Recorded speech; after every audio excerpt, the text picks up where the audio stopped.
Math সলিউশনের পক্ষ থেকে সবাইকে স্বাগতম। আশা করি সবাই ভালো। আজ আমরা শিখব নবম দশম শ্রেণীর উচ্চতর গণিতের 1.2 এর 15 নম্বর সৃজনশীল প্রশ্ন। এই সৃজনশীল প্রশ্নটা বইয়ের মধ্যেই দেওয়া। তো আমরা দেখি প্রথমে এই প্রশ্নে কি আছে। একটা ফাংশন দেওয়া আছে f of x সমান 2x minus 1। ক নম্বরে বলছে এখান থেকে এটার মান বের করতে, খ নম্বরে বলছে এক এক কিনা সেটা দেখাতে, আর গ নম্বরে বলছে এই ফাংশনকে y ধরে x এর তিনটি পূর্ণ সাংখ্যিক মানের জন্য y এর মান নির্ণয় করতে এবং ওই ফাংশনটাই দেখে আমাদের এখানে y = 2x - 1 অর্থাৎ ওই যে মান বের করতে বলা হয়েছে তার থেকে আমাদের লেখচিত্র অঙ্কন করতে। অঙ্কটা একদম সহজ এবং খুব অল্প সময়ের মধ্যে হয়ে যাবে। তো আমরা দেখি কিভাবে এটার অ্যান্সার করা যায়।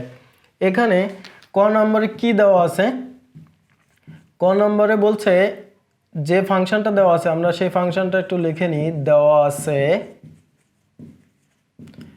f of x equal to 2x minus 1। আমাদের একটা জিনিস খেয়াল করতে হবে, আমরা অনেক সময় এটা ভুল করে ফেলি, যাদের এখানে fটা বড় হাতের দেওয়া আছে। যদি বড় হাতের থাকে তাহলে অবশ্যই বড় হাতের দিতে হবে, যদি ছোট হাতের থাকে তাহলে ছোট হাতের দিতে হবে। অনেকেই খেয়াল করে এটা না দেখে এটাকে ছোট হাতের দিয়ে দেয়, এটাকেও ভুল ধরা হয়। এখন ক নম্বরের প্রথমেই বলছে f of x plus 1 এর মান বের করতে। তো আমাদের খেয়াল করো এই ব্র্যাকেটের মধ্যে কি আছে, x plus 1, এখানে কি আছে শুধু x। এই x এর পরিবর্তে এখানে বলা হয়েছে f of x plus 1, তাহলে এখানে যেখানে x আছে তার পরিবর্তে আমাদের এটা বসাতে হবে। তাহলে আমরা যদি বসাই 2 into x এর পরিবর্তে এর মধ্যে যা দেওয়া হয়েছে সেইটা বসাই দিব -1। তাহলে এখান থেকে দেখো কি আসে, এটার সাথে এটা যদি গুণ করি তাহলে আসে 2x, এটার সাথে এটা 2 আর 1 গুণ করলে 2, এটা হচ্ছে -1। এটাকে আমরা লিখতে পারি 2x, 2 থেকে 1 গেলে থাকে 1। তার মানে আমাদের একটা উত্তর হয়ে গেল। আরও আর একটা মান বের করতে বলছে, সেটা কি ছিল 1/2, f of 1/2। তাহলে আমরা এখানে আবার লিখতে পারি f of 1/2 অর্থাৎ x এর পরিবর্তে এখন আমাদের কি বসাতে হবে, 1/2 বসাতে হবে। এখানে চলক সহ ছিল আর এখানে শুধু একটা ধ্রুবক সংখ্যা। তাহলে আমাদের এখানে মান বসাই 2 into x এর পরিবর্তে কি আছে 1/2, এইটা বসা দিলাম 1/2 -1। তাহলে এই 1টা এই বসছে। এখন দেখো এখানে কি হয়, এটা কেটে যায়, তাহলে কত হয়, কেটে গিয়ে 1 থাকে, এই -1, তাহলে এটা সমান হচ্ছে 0। এটা হচ্ছে আমাদের সেকেন্ড অ্যান্সার, অর্থাৎ ক নাম্বারটা হয়ে গেল। একদম শর্টকাটে খুব সহজ একটা পার্ট। এখন আমরা খ নম্বরটা দেখব। খ নম্বরের জন্য কি আছে, খ নম্বর বলছে এই ফাংশনটা এক এক কিনা সেটা দেখাতে। এক এক দেখানোর জন্য আমরা 27 নম্বর পাঠের মধ্যে শিখেছিলাম, সেটাই সার্বজনীনভাবে আমরা কাজে লাগাবো। তবে ডোমেনের পরিচয় যদি আলাদা দেওয়া থাকে সেক্ষেত্রে আমাদের অন্যভাবে করা যেতে পারে। আমরা এখন খ নম্বরটা করতেছি। খ নম্বরে f of x ফাংশন এক এক কিনা সেটা দেখাতে বলছে x, y belongs to r, অর্থাৎ x, y এখানে বাস্তব সংখ্যা, সেটা ওখানে বলা আছে। সাধারণত বলা থাকে না, যখন বলা থাকে তখন থাকবে। আমরা এটা ডোমেনের উপাদান ধরে নিতে পারি, অথবা এরকম লিখতে পারি যে f of x ফাংশনটি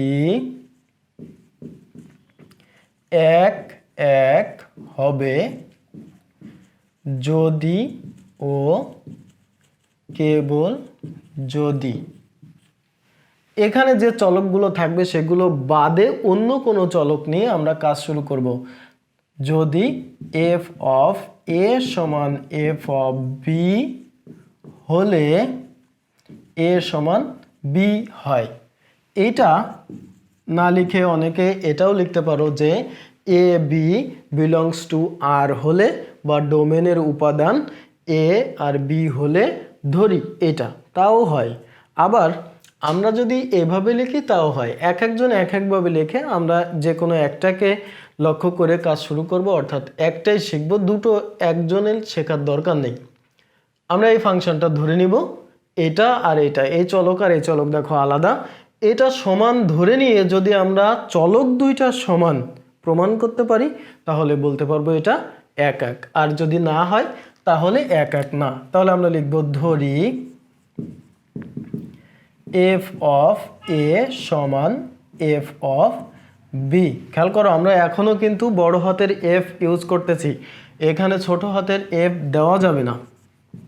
এফ অফ এ মানে এই এক্সের পরিবর্তে এ বসাতে হবে, তাহলে 2a - 1 সমান এখানে আমরা বসাতে পারি এফ অফ বি মানে তাহলে 2b - 1, বা এখান থেকে দেখো 2a সমান 2b - 1 + 1, একটা 1কে ওপাশে নিয়ে গেছি প্লাস হয়েছে, বা এই 2a সমান 2b বা a সমান b, 2 বাদ দিয়ে দিয়েছি আমরা। তাহলে খেয়াল করো a আর b সমান হয়েছে, তাহলে আমরা বলতে পারি অতএব f অফ x ফাংশনটি 1 1। যদি কেউ মনে করে আমরা এ বি ধরবো না, x1 x2 ধরবো তাও হবে, যে কোনো চলক এখানে ধরলেই হয়, শুধু খেয়াল রাখতে হবে এর মধ্যে যে ফাংশনের যে চলকগুলো দেওয়া আছে এটা বাদে ধরতে হবে। আশা করি এখানে কারো সমস্যা হওয়ার কথা না। এখন আমরা গ নম্বরে দেখব। গ নম্বরে কি আছে? গ নম্বরে বলছে এই মূল ফাংশনটাকে ওয়াই ধরতে। দেখো এখানে বলছে এফ অফ এক্স সমান ওয়াই, তাহলে আমরা এখানে দিতে পারি যে গ নম্বর এফ অফ এক্স সমান ওয়াই, তাহলে এখানে লিখতে পারবো অতএব ওয়াই সমান 2x - 1। প্রশ্নের মধ্যে যা বলছে সেটা খুব সতর্কতার সাথে খেয়াল করতে হবে। এক্স এর 3টি পূর্ণ সাংখ্যিক মানের জন্য, সাংখ্যিক মান আবার পূর্ণ হতে বলছে, তার মানে 0 ± 1 2 3 4 এগুলো, অর্থাৎ অখণ্ড সংখ্যা জেড এর মধ্যে যেগুলো থাকে সেইগুলোর মধ্যে থেকে যে কোনো 3টা নিতে বলা হয়েছে। এর জন্য ওয়াই এর মান নির্ণয় করো, তার মানে এক্স এর 3টা মানের জন্য ওয়াই এর 3টা মান বের করতে হবে। আমরা লেখচিত্র আঁকার জন্য যেভাবে বের করি ওইভাবে বের করলেই হবে, তবে খেয়াল রাখতে হবে এখানে সবগুলো যেন পূর্ণ সংখ্যা হয়, কোনো দশমিক সংখ্যা দেওয়া যাবে না। তাই এখানে ধরে নিতে পারি, ধরি এক্স এর 3টি কি বলছে ওখানে যা লিখছে তাই পূর্ণ সাংখ্যিক মান। এখানে যে কোনো 3টা সংখ্যা আমরা নিতে পারি 0, নিতে পারি 1, নিতে পারি 5, যার যা খুশি সে তাই নিতে পারে। আমি 0 নিলাম একটা, 2 নিলাম একটা, 3 নিলাম একটা, অথবা 0 1 2 নিতে পারি, অথবা শুধু 1 2 3 এটাও নিতে পারি। অর্থাৎ আমরা 3টা মান নিব যেন সেগুলো পূর্ণ সংখ্যা হয়, এটা খেয়াল রাখতে হবে।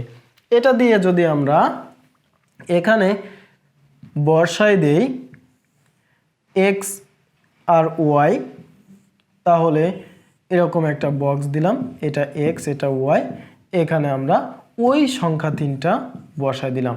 এখানে কত নিয়েছি আমরা 0 2 3, ইচ্ছা মতো যে কোনো সংখ্যা নিলেই হবে, তবে পূর্ণ সংখ্যা, এটাই খেয়াল করতে হবে। তো আমরা এখানে এই মান বসাবো 2x, x এর মান যদি 0 বসাই 2 × 0 মানে 0, এই -1 তার মানে এখানে হবে -1, কারণ এটা 0 হয়ে যায়। যদি আমি 2 বসাই 2 × 2 = 4, 4 থেকে 1 গেলে থাকে 3, যদি 3 বসাই 3 × 2 = 6, তার থেকে 1 গেলে থাকে 5। দেখো আমরা এই প্রথম অংশ সমাধান করে ফেলছি। F of x equal to y হলে এক্স এর 3টি পূর্ণ সাংখ্যিক মানের জন্য ওয়াই এর মান নির্ণয় করো। এই পর্যন্ত আমরা মান নির্ণয় করে ফেলেছি। এরপরে বলেছে y ইকুয়াল টু 2x - 1 সমীকরণের লেখচিত্র অঙ্কন করো। এখানে দেখো এই সমীকরণটাই দেওয়া আছে। যদি এখানে অন্য কোনো সমীকরণ দেওয়া থাকে তাহলে আমাদের অন্য কোনো সমীকরণ নতুন করে লিখে সমাধান করে, অর্থাৎ এরকম মান বের করে তারপরে চিত্র আঁকতে হবে। কিন্তু এখানে যেহেতু সহজ করে বলা আছে, অর্থাৎ এই সমীকরণ আর এই সমীকরণ একই, তাহলে আমরা এখানে যে কাজ করেছি সেই কাজ দিয়েই চিত্র আঁকতে পারবো। অর্থাৎ এটা একটা সরলরেখা, এই সরলরেখাটা আমরা গ্রাফ পেপারে আঁকবো।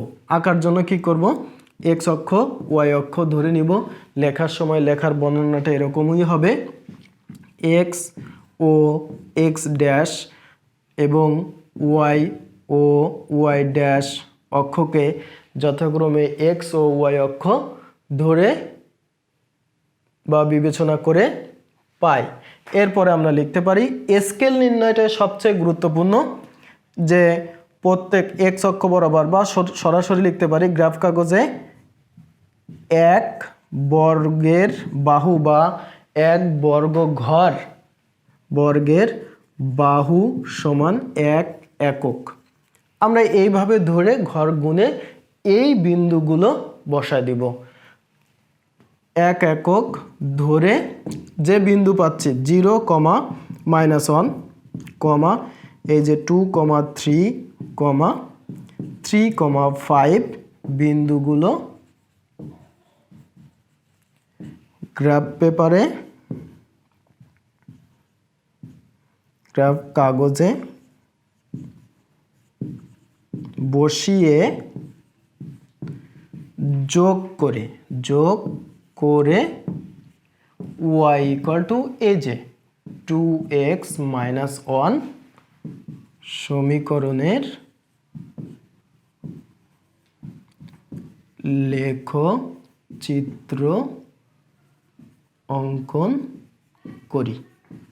কথা বুঝতে হবে, আমরা প্রথম কথাটুকু আমি লিখে নিই, একদম কমন কথা। এর জন্য এক্স ও এক্স ড্যাশ এবং ওয়াই ও ওয়াই ড্যাশ অক্ষকে এক্স অক্ষ এবং ওয়াই অক্ষ বিবেচনা করে এক বর্গের বাহু সমান এক একক ধরে এত এত বিন্দুগুলো স্থাপন করে যোগ করে, শুধু স্থাপন করলে হবে না, অবশ্যই সংযোগ করতে হবে। যোগ করে বা সংযোগ করে এর সমীকরণের কি পাই, লেখচিত্র পাই। এভাবে লিখে দেবো। এখন আমরা এখানে একটু বসাই 0, -1, এই হচ্ছে 0, -1, আমি ধরে নিলাম এতটুকু বিন্দু 0, -1। যদি এখানে আমরা লিখতে চাই 0, -1 কথাটা লিখে দিতে পারি। বিন্দুটা 2, 3, এদিকে যদি 0, -1 হয় তাহলে এটা 1, 2, 3 এরকম হয়।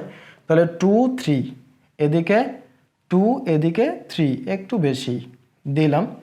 এরপর আছে 3, 5, 3, 5, এটা উপরের দিকে যায়, তাহলে এরকম জায়গায় যাবে। তাহলে এটা হচ্ছে 3, 5, এটা হচ্ছে 2, 3, এই বিন্দুগুলো আমরা যোগ করে দিব। এটাই হচ্ছে নির্ণেয় সরলরেখা। গ্রাফ পেপারের মধ্যে তোমরা যেহেতু বিন্দুগুলো ঘর সরাসরি ওখানে করা আছে, গুনে গুনে বসাতে তোমাদের জন্য আরো বেশি সহজ হবে। এটা বসায় জাস্ট যোগ করে দিব, তাহলেই এই লেখচিত্র হয়ে যাবে। একদম ইজিয়েস্ট একটা অঙ্ক।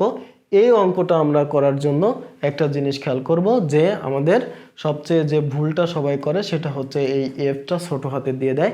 তা আমরা যেন এটা মনে রাখি যে কখনোই এটা ভুল না হয়। আর এখানে আর একটা জিনিস দেখতে হবে, এখানে 2x - 1 যে সমীকরণের কাজ প্রথমেই আমরা করেছি, এখানেও সেই একই সমীকরণ করেছে। অনেক সময় এখানে প্লাস দেওয়া থাকে, তখন আমরা এটাকে চেঞ্জ করে নতুন করে আবার বিন্দু বসিয়ে তারপরে এই চিত্রটা আঁকবো। আশা করি সবাই ভালো বুঝতে পেরেছো। যদি কারো কোথাও প্রবলেম থাকে তাহলে অবশ্যই কমেন্ট করে জানাবে, তাহলে পরবর্তীতে তার সলিউশন করে দেওয়ার চেষ্টা করব। সো এই ভিডিওটি যদি তোমাদের ভালো লেগে থাকে এবং এখান থেকে নতুন কিছু শিখে থাকো, তাহলে অবশ্যই ভিডিওটি লাইক, কমেন্ট এবং বন্ধুদের মাঝে শেয়ার করতে ভুলবে না। পরবর্তী ভিডিও পাওয়ার জন্য অবশ্যই ম্যাথ সলিউশন এই চ্যানেলটি সবাই সাবস্ক্রাইব করবে। সবাই ভালো থাকো, সুস্থ থাকো এবং শিখতে থাকো নতুন কিছু।